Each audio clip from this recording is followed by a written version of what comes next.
Hey, you. Welcome back. My name's Jack, the snack that smiles back. You must be here to find out who the a-holes are today. Well, I'll provide the stories, you provide everything else, and let's get started. This story by Katniss1. Am I the a-hole for telling my wife to stop bullying me financially? Throwaway for anonymity.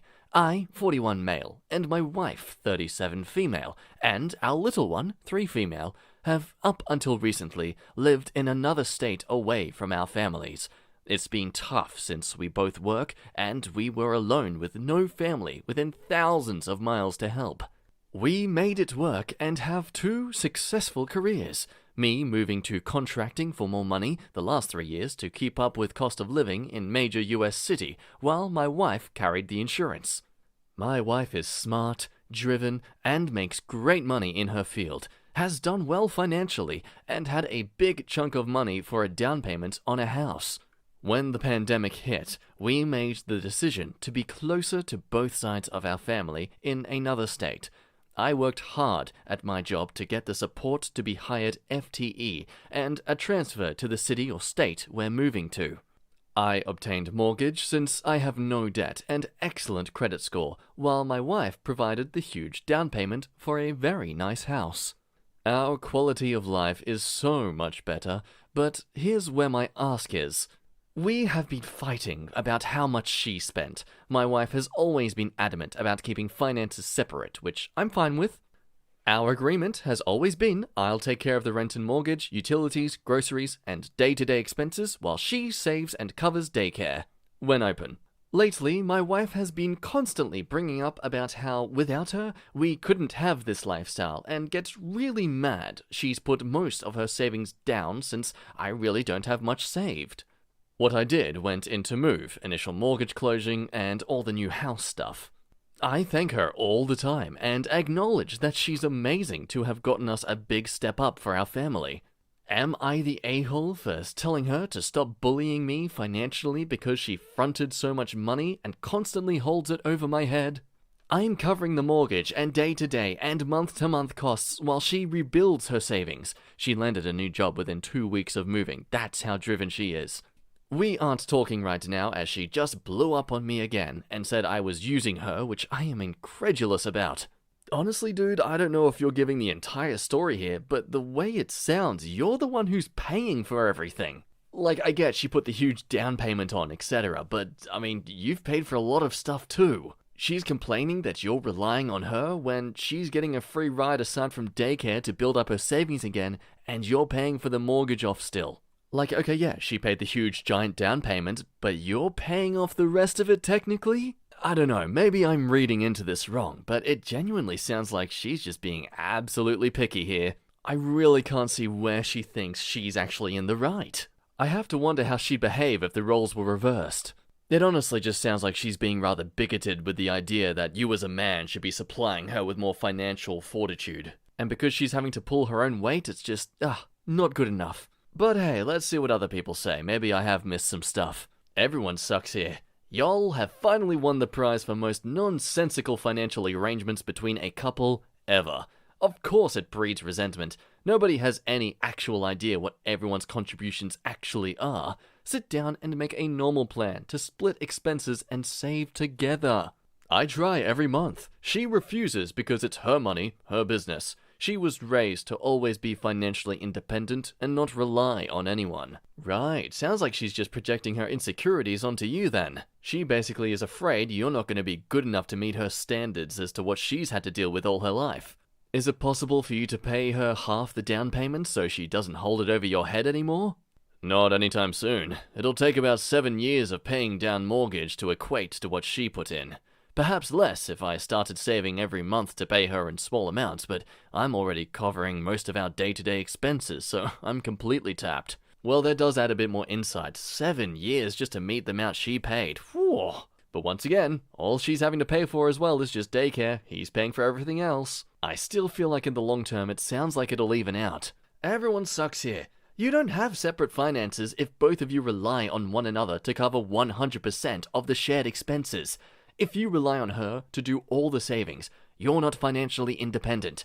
If you cover monthly expenses, she isn't financially liberated and carefree. She is being nasty about how she does all the saving, but freaking hell, you do all the spending. It's time to rebalance the arrangements so that you can save and she pays her equal share of the monthly expenses.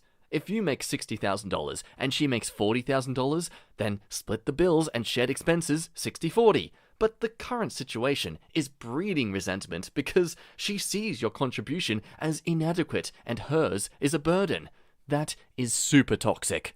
So yeah, basically, if she wants separate finances, she doesn't get to complain about how much she is paying in the arrangement.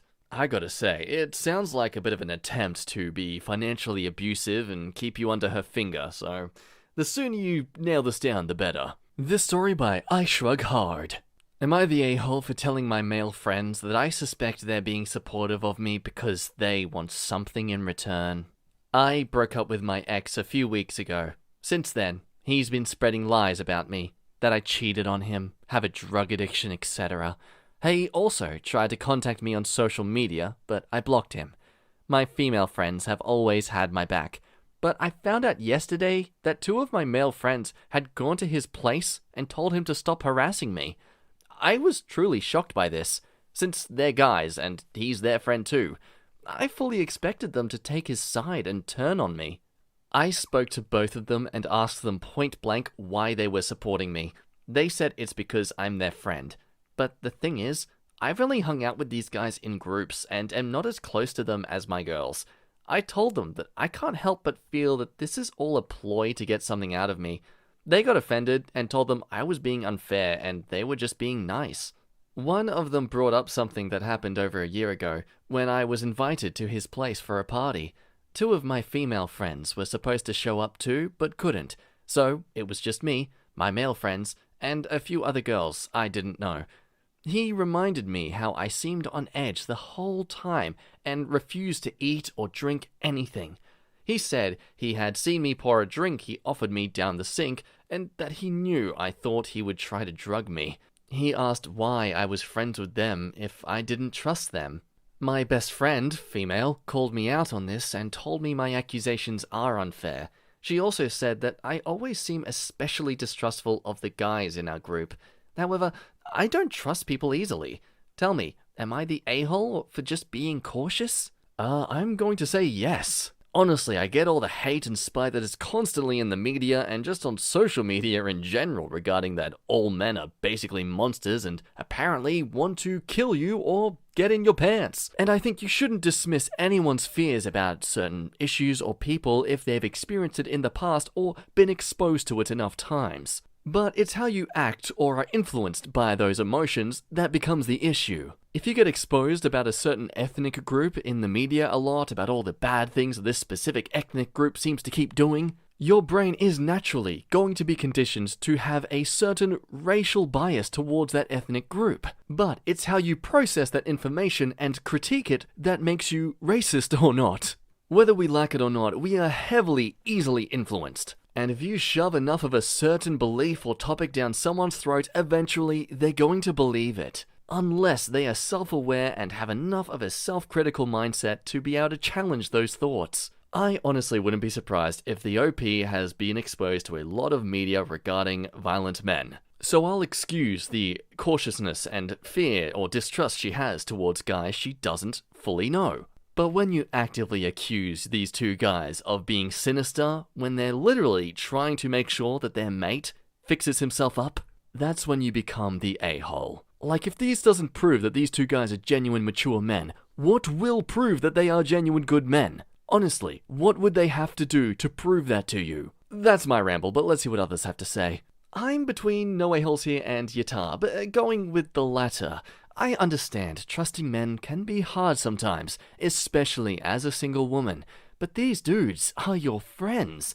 They're trying to protect and stand up for you, and the first thing you do is assume they're trying to get in your pants. See, here's the thing. It is statistically true that a lot of men who do commit violent acts on women are ones who are close to the women. And many times when a girl breaks up with a guy, the usual suspect that they rebound on are the guys who were close to her as friends in the first place. Granted, in the latter, the girl is accepting those guys doing that sort of thing. But it does explain where she's coming from, at least with her beliefs. Still, I think you're overly paranoid and you need to see a therapist, or lose these male friends that obviously deserve a better than a suspicious, distrustful friend. Yuta, I honestly think this was just a case where they saw how he'd been mistreating you and slandering you and confronted him with purely good intentions. It might seem rare nowadays, but there are guys that will call their friends out for being jerks. I've had to do it a couple of times myself. I can empathize that you've been through a lot with this mess of a breakup, but you should really reach out to these two guys and apologize for insinuating that they only did it with some ulterior motive. Boo! Hello, just noticing you're quite a bit into the video. If you're this far, that means you're enjoying yourself, or you've just forgotten to click off. Don't click off! If you could perhaps like this video or subscribe, that would be mwah. And I will mwah your face if I ever see you. That is not legally binding. Anyway, as you were. This story by Project Internal 777. Am I the a-hole for telling people I'm biracial? This will be a long backstory. Don't worry, I'll read through it as fast as I can.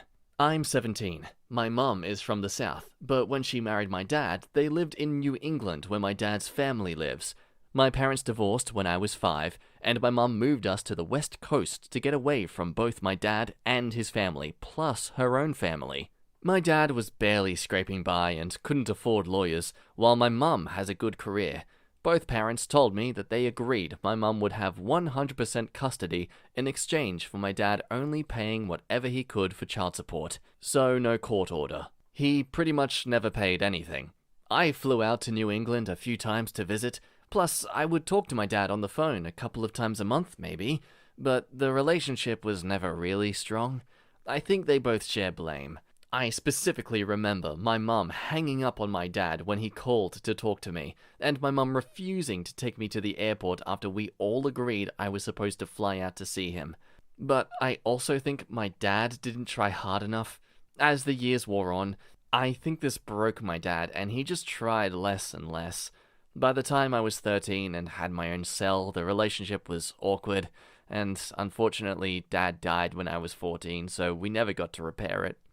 And I haven't spoken to that side of my family since. I otherwise had a great life, though. I love my mum, and she did an amazing job. After Dad died, she changed my last name to hers, which I was okay with. But my dad was white, and my mum is black. So when people naturally ask me, "What are you?" I always say black and white. Last week, a stranger asked me at the grocery store, and my mum said, "We're black." But I corrected her and said I'm actually black and white, because they're clearly asking because I look kinda ambiguous, right? A lot of times people assume I'm Hispanic or Middle East. On the way home, my mum started crying and saying she's black, so I'm black. And my white side never did anything for me anyway, so why do I insist on recognizing them? I didn't know how to respond. My dad made mistakes, but he's still half of my DNA, and I don't want to erase his memory. I still identify as black, but if I think someone is asking me about the specifics, then I tell them. I'm not ashamed or anything.